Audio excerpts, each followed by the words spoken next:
Assalamualaikum warahmatullahi wabarakatuh. Apa kabar semuanya? Semoga dalam keadaan yang baik dan sehat. Belakangan ini heboh banget tentang berita resesi ekonomi. Headline berita mungkin membuat kita jadi khawatir.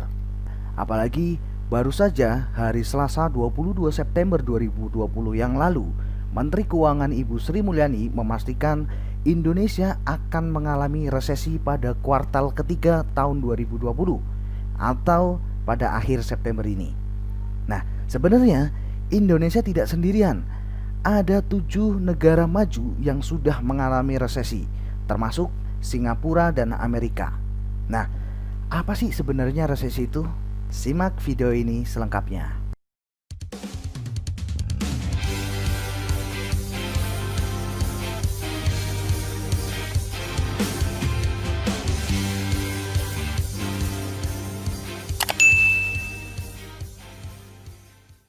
Resesi adalah kondisi di mana pertumbuhan ekonomi minus dalam 2 kuartal berturut-turut.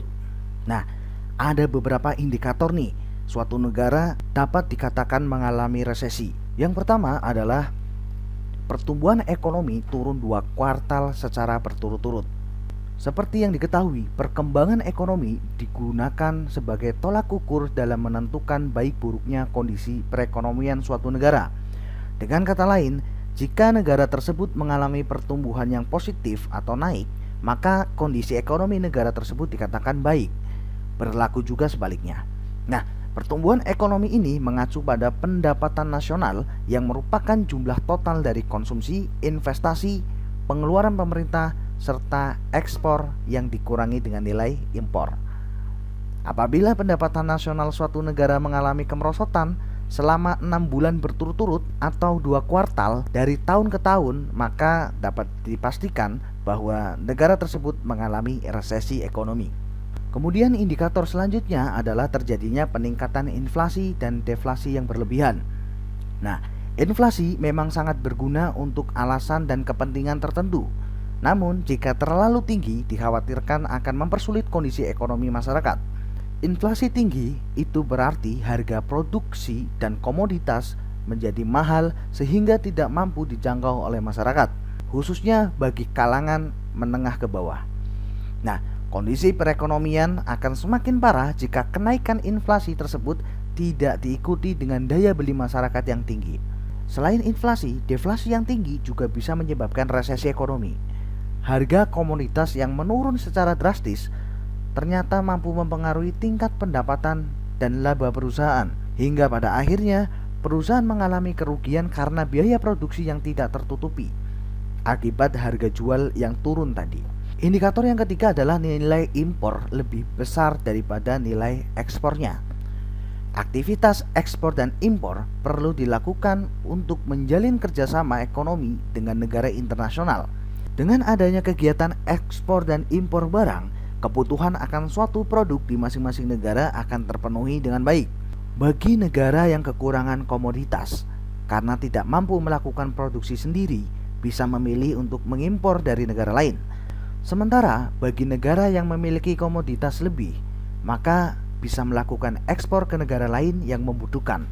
Nah, namun demikian, untuk kestabilan perekonomian negara, jangan sampai aktivitas impor lebih besar dibanding ekspornya. Ini bisa beresiko defisit anggaran negara, hingga akhirnya pendapatan nasional akan menurun. Buruknya lagi, negara akan mengalami resesi ekonomi. Nah, indikator yang keempat adalah tingkat pengangguran yang tinggi. Sumber daya manusia berupa tenaga kerja menjadi salah satu faktor dalam produksi yang memiliki peran penting dalam perekonomian bangsa. Apabila negara tidak mampu menciptakan atau menyediakan lapangan kerja bagi pekerja lokal, maka tingkat pengangguran akan semakin tinggi. Akibatnya, kemampuan untuk memenuhi kebutuhan hidup cenderung rendah, sehingga memicu tindakan kriminal pada masing-masing anggota masyarakat. Negara yang tingkat penganggurannya tinggi bisa diindikasikan akan mengalami resesi dalam waktu dekat. Buruknya lagi, tidak ada yang bisa memprediksi itu.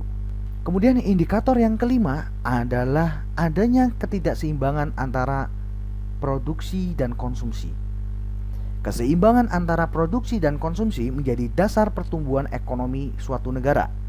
Apabila terjadi ketidakseimbangan antar keduanya, maka bisa muncul permasalahan dalam siklus ekonomi yang berjalan.